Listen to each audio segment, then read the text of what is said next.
Ya, temuan kasus varian XBB COVID-19 di sejumlah kabupaten kota membuat rumah sakit darurat COVID-19 Wisma Atlet menerima pasien COVID. Di sisi lain, Kementerian Kesehatan terus melakukan langkah-langkah guna penanganan pasien COVID-19. Untuk membahasnya lebih lanjut, kita akan berdialog dengan Muhammad Syahril, jubir dari Kemenkes RI melalui sambungan Zoom.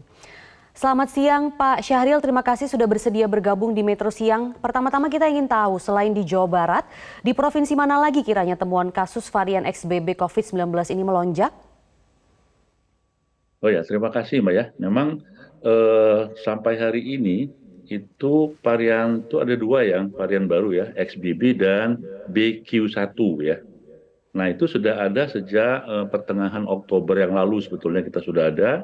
Seperti halnya dulu BA4, BA5 yang akhirnya itu mendominasi di BA4, BA5 di 2 minggu yang lalu. Dan sekarang kita dengan XBB dan BQ ini sekitar 22% yang ada di seluruh Indonesia dan sudah hampir 23 provinsi ya sudah ada XBB-nya. Hal itu menunjukkan bahwa memang pandemi ini masih ada dan spesifikasi dari virus ini adalah dia selalu bermutasi, Pak ya. Ingat ya dulu Delta, Omicron, BA4, BA5 dan seterusnya, dan sekarang ada XBB maupun BQ1. Nah ini pun sudah diingatkan oleh WHO bahwa walaupun kita sudah mendekati tanda-tanda berakhirnya pandemi COVID-19, tentu saja kita harus selalu siap apabila ada lonjakan kasus, khususnya dengan subvarian baru, gitu Pak ya. Iya, Pak Syahril, kalau misalnya kita lihat data dari Kemenkes ini kan mencatat rata-rata per hari penambahan kasus ini sudah mencapai sekitar 6 ribuan kembali begitu. Nah, jadi apa ciri khas dari varian XBB ini? Bagaimana pemantauan dan juga evaluasi tingkat penularannya di Indonesia sejauh ini? Ya betul ya. Jadi dalam 2 minggu atau 3 minggu terakhir lah ya, itu ada fluktuasi naik turun ya. Kita pernah naik sampai 6.000 lebih, terus turun lagi, mudah-mudahan turun terus ya. Tapi walaupun naik itu nggak apa-apa, karena ini menjadi suatu ciri khas virus. Nah ciri khasnya ini adalah XBB ini maupun BQ1 ya, dua varian baru, itu dia lebih cepat ya transmisinya, penularannya daripada BA4, BA5 yang lalu. Hanya saja memang tingkat keparahan yang disebabkan oleh virus ini lebih rendah dari yang sebelumnya. Sehingga walaupun kita ada angka hospitalisasi yang naik, tapi nggak begitu signifikan, sedikit. Nah, kemudian gejala-gejalanya sama ya dengan eh, COVID yang lalu, karena yang diserang adalah saluran napas terutama, yaitu batuk, pilek, sakit tenggorokan, bahkan demam. Hanya saja gejala ini lebih ringan dari yang sebelumnya. Oke, kemudian kita juga ingin tahu bagaimana perkembangan distribusi vaksin Indovac hingga saat ini begitu. Apakah memang varian XBB ini diperlukan booster kembali bagi masyarakat Indonesia, Pak?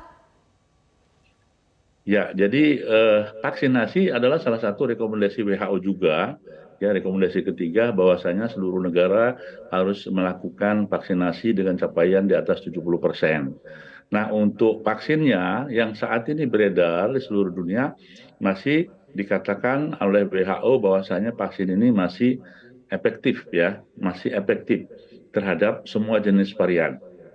Nah, di Indonesia, alhamdulillah dua produk vaksin yang baru ini akan segera dikeluarkan, hanya menunggu rekomendasi BPOM, yaitu adalah Inavac dan Indovac. Indovac ini dari Bio Farma, Inavac itu dari vaksin merah putih dari Universitas Airlangga ya. Mudah-mudahan ini bisa mencukupi kebutuhan dalam negeri termasuk untuk booster. Oke, apakah memang ini lebih ampuh Pak untuk booster varian ini dan juga untuk menghadapi varian baru dari COVID-19 yaitu XBB? Dikatakan efektivitasnya sama ya, Baik. tidak mengklaim dia lebih efektif atau lebih bagus dari yang sebelumnya. Nah kita tunggu saja ya, ini kan akan ada pengumuman resmi sebentar lagi. Kedua vaksin ini akan dikeluarkan di Indonesia dan untuk memenuhi kebutuhan vaksin terutama juga booster di Indonesia ini. Oke, nantinya ini akan didistribusikan ke daerah mana terlebih dahulu, Pak Syahril? Ya, prinsipnya sebuah stok vaksin kita akan didistribusikan seluruh daerah sesuai dengan proporsional, Mbak. Proporsional itu artinya mana daerah yang butuh dan mana yang memang datanya masih tinggi, dan juga sesuai permintaan dari masing-masing provinsi. Ini menjadi pertimbangan, itulah yang akan kita lakukan distribusi ya. Jadi tidak dibagi rata begitu ya, tapi proporsional ya. Oke, kemudian apakah memang dengan adanya varian XBB ini masyarakat Indonesia memerlukan booster keempat begitu misalnya Pak? Jadi vaksinasi ini memang dibutuhkan untuk memberikan antibodi atau kekebalan kepada kita semua ya. Nah, hanya saja saat ini kan kita booster ke pertama ini atau vaksinasi ketiga, ini kita masih rendah ya capainya, sekitar 27,8%. Nah, untuk itu kita prioritaskan dulu booster satu ini atau vaksin ketiga Oke. sampai mencapai di atas 50%, Mbak. Yang untuk booster kedua, vaksin keempat, saat ini baru diprioritaskan buat tenaga kesehatan. Oke, apakah itu menjadi kendala juga mengenai penyebaran virus SBB ini? Karena memang booster pertama atau vaksinasi ketiga masyarakat Indonesia ini masih sekitar 20%, Pak Syahril. Ya, jadi hubungannya begini. Jadi kalau varian baru atau subvarian baru ini kaitannya dengan penularan, Mbak ya, transmisi.